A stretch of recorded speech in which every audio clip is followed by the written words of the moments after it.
s'arrête là. Et votre parti, parlons-en, le Front commun pour le Congo, est majoritaire à l'Assemblée nationale.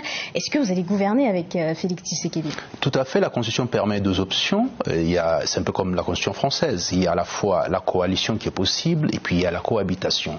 Nous avons la majorité absolue au niveau des deux chambres. Enfin, la deuxième chambre n'est pas encore finalisée parce qu'il y aura encore élection des sénateurs. En tout cas, la chambre basse des députés nationaux, nous sommes largement majoritaires. Bon, ce n'est pas un parti politique, c'est une plateforme qui, au sein duquel, de laquelle on trouve énormément des partis politiques, des regroupements. Une formation. Bon, oui, voilà, on fait partie et l'autorité morale de cette plateforme s'appelle Joseph Kabila Kabange, qui a montré la voie. Aujourd'hui, nous sommes contents d'avoir cette majorité quasi absolue et je pense que, d'une part, si Félix Tshisekedi estime nécessaire qu'on puisse travailler en coalition, il n'y a pas de souci. Bon, mais la part prépondérante revient au FCC.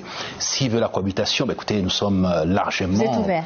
Nous sommes ouverts parce que normalement, c'est l'Assemblée nationale qui fixe les gouvernements. Le gouvernement sort de l'Assemblée nationale. Nous avons l'Assemblée nationale, par conséquent, le gouvernement sera du FCC.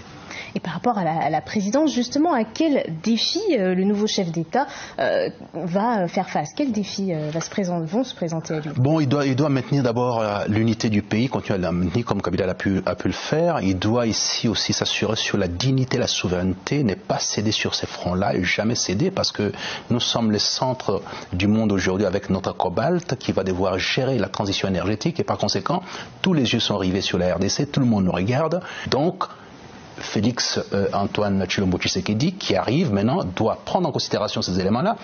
N'ayant pas non plus la majorité au niveau de l'Assemblée nationale, il est appelé à comprendre qu'effectivement, qu'ils ne prennent pas les risques d'aller dans un autre sens. Un autre son de cloche ne sera pas un son de cloche congolais, mais plutôt de nature à pouvoir nous pousser à la déflagration pour profiter de notre cobalt. Ici, le cap a été fixé par Kabila et par conséquent, nous sommes censés tous, y compris le nouveau chef de l'État, que je félicite, que je salue, de pouvoir aller dans ce sens-là.